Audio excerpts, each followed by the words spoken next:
Salutations cinéphiles, mon nom est Michel Terrien, bienvenue au Petite Vue. Ben écoutez, excusez-moi, je vais d'abord mettre en pratique la règle numéro 18. Stretching. Alors, ici, ben, au Petite Vue, on applique aussi la règle numéro 6, on voyage en groupe. C'est la raison pour laquelle je suis en compagnie de Gary Chéri, de Stéphane Soucy, et on va vous parler de Zombieland Double Tap. Ouais. Après avoir vérifié la banquette arrière. Oui. Faut pas que t'ailles aux toilettes, hein. Oui, c'est ça, j'allais dire. Dites-moi si vous avez aimé cette deuxième dose de zombies. 10 ans plus tard. Oui. 10 ans plus tard. En 2009, lorsque c'est sorti, c'était une surprise. Ouais. C'est côté zombie, on est un peu envahi depuis quelques temps. Puis ça, c'est avec ce genre d'humour, on pourrait dire, côté comique à la Shaun of the Dead, un peu exagéré, avec la narration et tout ça. C'était le fun et rafraîchissant. Là, Mais, ce que je trouve de 2009, quand tu connais l'histoire, c'est là que des fois tu fais, mon Dieu, que le cinéma et l'art, ça dépend vraiment de décideurs. Quand ils ont fait le film Zombieland, le premier, c'était supposé être une série télé. Mais on était dans le mode des vampires, tu sais, avec les Twilight puis Bad Luck. Fait qu'ils ont fait « Non, là, les vampires, c'est ça qui est en mode, là, toi puis tes zombies, va-t'en. » Fait que là, ils ont fait le film. Puis tu vois, le pilote, là, quand tu regardes le premier film, le pilote finissait quand les deux filles s'en vont avec le camion. Puis là, c'est comme non. Puis là, c'est drôle après ça. Ah là, les zombies, c'est devenu à la mode. Ouais. oui, c'est parti. Là, il y a quelqu'un qui a décidé que là, les zombies, là, c'est le fun. Fait que je trouve que c'est de valeur pour les producteurs, ce qui est arrivé à ce film-là, là, le premier. Ben, ils s'en attendaient pas. Non. Ah, je sais, mais je veux dire, c'est parce que là, il y a des cerveaux qui ont fait non, les zombies, ça intéresse pas le monde, on est dans les vampires. En vérité, c'est pas des cerveaux, c'est un focus group. Ouais, c'est ça. Ce sont des cerveaux avec les zombies, des fois. Ouais, c'est ça. Bon, enfin, je te laisse. Vas-y, Ma parenthèse est terminée. Oui, voilà. Parenthèse terminée. Alors, le 2, qui est une surprise parce que je m'en attendais pas. C'est bien. Ok. Pour le 2, j'ai plus aimé l'ajout de certains personnages parce que côté situation, on voit qu'ils ont plus de budget par rapport aux effets qu'ils ont fait, animation avec les titres que je trouvais le fun et tout ça, et l'action qui est beaucoup plus graphique. Mais il n'y a pas l'élément de surprise n'est plus là. Donc il y a des situations, où est-ce que c'est abouti. Mais le personnage de Madison, la fille Zoé Deutsch, là, je sais pas comment dire, la blonde niaiseuse. Là. Ben, c'est ça. Tu l'as vraiment bien décrit. Ouais. Non, mais c'est l'art de mettre un nouveau personnage qui fit dans le décor avec l'ancienne gang, mais qui est un personnage énervant, mais que tu trouves attachant. Parce qu'elle est drôle et loufoque. Niaiseuse vraiment aussi. Là. Elle, j'ai trouvé le fun. Le caméo de nos deux... doppelganger, on pourrait dire. Ouais, pas des clones, là, les copies. Ouais, des copies. Ouais. J'aurais aimé en avoir plus. T'sais, parce que pendant qu'ils ont comme brisé c'est pas que c'était rendu plate, là, mais ils ont ajouté un petit peu à l'action. Puis le fait qu'ils étaient comme des copies, parce que ils n'étaient pas identiques. Un avec des règles, l'autre avec des commandements. Là.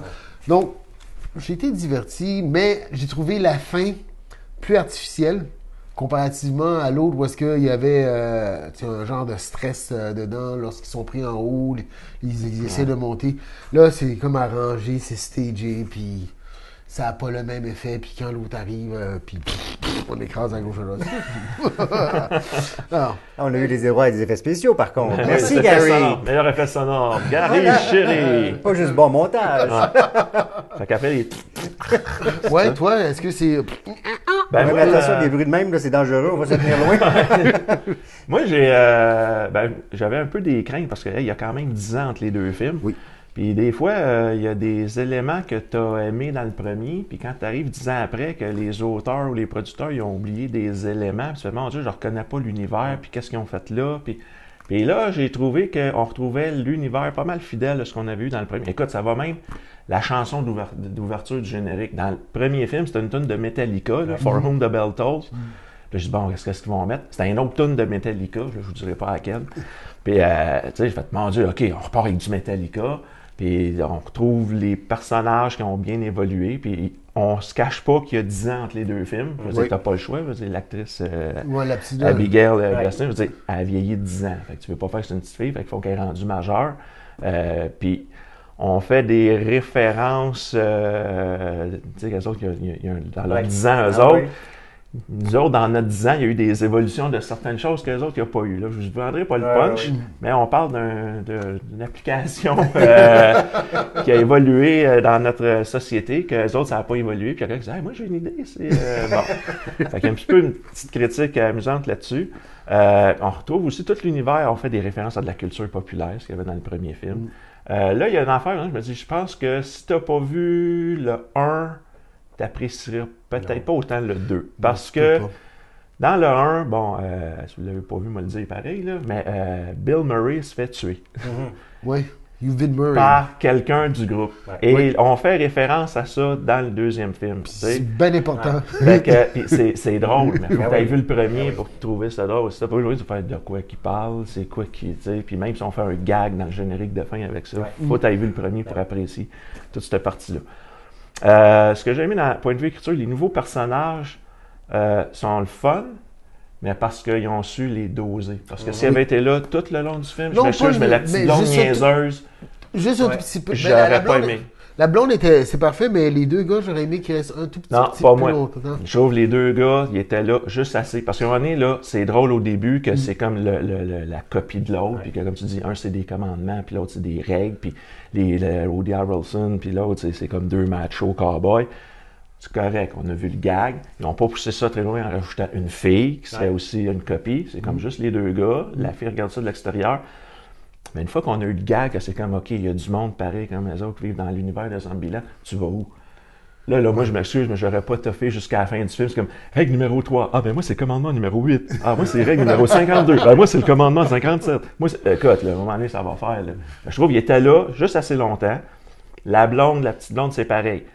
Elle est gossante, elle est nunuche, mais elle est là juste assez. Tu sais, après ça, elle va ailleurs, puis bon, ça va pas être. Mais tu sais, il y a des nouveaux personnages que tout le long du film, non, le film aurait perdu pas mal de points. Et là, il en gagne à cause qu'ils sont pas là trop longtemps. Fait que, puis là, on change un peu le point de vue. Tu sais, le premier, c'était plus Jesse Eisenberg, là, Columbus. C'était plus le point. Là, on donne un peu plus d'attention Wichita et Little Rock. Non, plus Woody Harrelson. Ben oui. Fait que moi, c'est pour ça que je prendrais un troisième film, mais le point de vue serait sur le personnage de Mustang, Little Rock et Wichita. Puis là, je pense qu'on aurait fait le tour. Parce que là, on a eu Columbus, là, on voit l'autre qui évolue un peu. Fait que... Mais c'est pas... moi, j'ai eu du fun à regarder le film. Oui, c'est comme la règle, je ne sais pas le numéro, mais apprécie les petites choses dans la vie. Ce film, c'est une petite chose que tu apprécies. Mais c'est pas une comédie. Tu vas dire, tu sais, la scène qui arrive, t'as le gag, puis la scène qui arrive, t'as le gag. C'est une comédie de personnages. Et le charme de ce film-là, c'est la relation des personnages et les dialogues. C'est là que le contraste de dialogue, là, qui est un peu pissou, là, qui est le gros macho. Puis même, je dirais que voir le personnage de Woody Harrelson, un gars un peu macho, redneck, je sais pas, on dirait que je trouvais ça rafraîchissant de voir ça dans le film. Oui, parce qu'on n'ose pas faire ça. Ouais. Là, fait que là, le gars, il est comme motherfucker, avec son fusil, puis tu sais, j'étais comme, mon Dieu, c'est le fun de voir ça, puis on lui donne un peu plus de place. Puis il critique les rednecks en plus. Ouais, c'est ça, il critique les rednecks. Fait que, non, moi, j'ai eu du fun. Je trouve que c'est aussi bon que le premier. Aussi bon que le premier. Comme je dis, tu te tapes pas ses cuisses, mais je peux pas dire que j'ai fait, hey, c'est long. Tu sais, il y a des plages j'ai ri. Non. Non, puis c'est en fait, même je pourrais dire qu'il est un peu, c'est dans la lignée du premier, ça, ils ont vraiment réussi ça. Le premier était plus, je dirais, évidemment c'est une comédie d'horreur, les deux c'est des comédies d'horreur. Le premier était plus horreur, celui-là on vire plus dans la comédie, je crois. Les personnages sont beaucoup plus définis, ils l'étaient déjà, mais là on y va à fond. Chaque personnage, on peut s'amuser vraiment gaiement avec chacun d'entre eux. Et les films de zombies, c'est l'endroit de prédilection pour faire de la critique sociale. Et dans celui-là, on y va encore plus. Et c'est vraiment très, très, très bien réussi. Il n'y a aucun problème. Effectivement, il faut avoir vu le premier, je pense, pour qu'on puisse apprécier. Tu sais, c'est comme quand tu vas voir un film, c'est une suite en général. Bon, il y en a que c'est pas nécessaire. Celui-là, je pense que c'est absolument le cas. Je pense que ça a valu la peine d'attendre aussi longtemps pour en faire un second, pour qu'il soit aussi bon que celui-là. Les textes sont vraiment très bien écrits. Il n'y a pas de gag raté, je pense, dans le film. Surtout que c'est un film à gag. C'est vraiment un film... C'est une comédie, là. Allons-y vraiment là-dessus. auquel on a saupoudré du sang, puis il y en a Oui. en veux-tu en v'là, et ça, il ne faut pas se le cacher. Je suis complètement en accord avec vous. Les personnages qu'on a rajoutés, tu sais, au début, tu te dis, tu sais, c'est un danger d'ajouter des personnages là-dedans, alors qu'on est vraiment très attaché à ceux-là. Si on ne l'avait pas fait, ça aurait été une redite du premier film, parce que c'est encore un genre de road movie, veux pas, dans lequel, bon, là, cette fois-ci, il y a Little Rock qui, évidemment, devenu majeur, ben, elle veut plus rester à la maison. Dans le fond, c'est un peu ça, là. C'est ça. Puis, et là, ces personnages-là, puis évidemment, là, Madison est vraiment le personnage. C'est un personnage extraordinaire qui peut. Nous, bon, il nous a plu, mais je pensais à la sortie du film, je me suis dit, peut-être que ça peut tomber sur les nerfs à certaines personnes, parce que c'est un genre de personnage qui peut tomber sur les nerfs, mais il est bien placé. C'est très dosé. Puis, effectivement, il est bien dosé parce qu'il part au bon moment. Puis, bon, on ne dira pas le reste, là, mais il part au bon moment. Puis, je suis aussi la même chose pour les personnages qui sont les clones. Là. Ils sont là juste assez.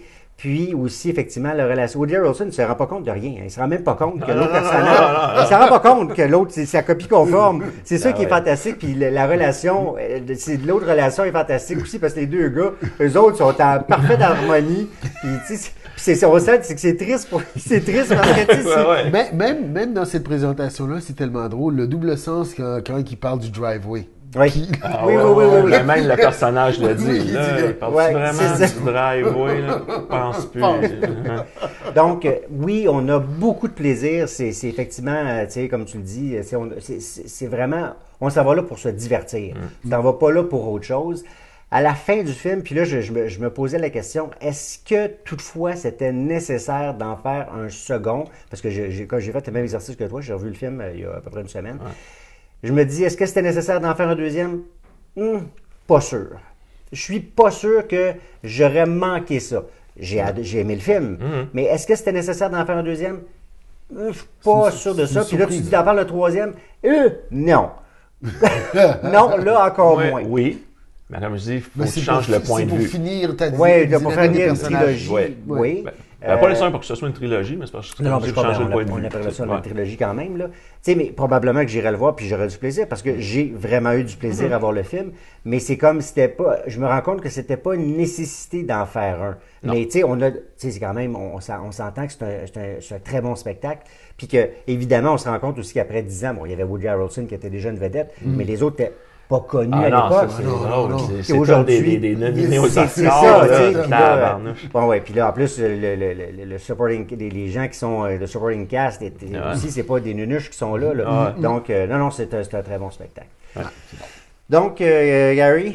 Ouais, comme le premier, 7 pour moi. Ben, moi aussi, c'est un 7 sur 10. Ouais, moi aussi, ça va être un 7. Bon, c'est unanime. C'est unanime, voilà. Bon, mais moi, je vais appliquer la règle numéro 5, le pas d'attachement. Alors, je vous quitte à l'instant.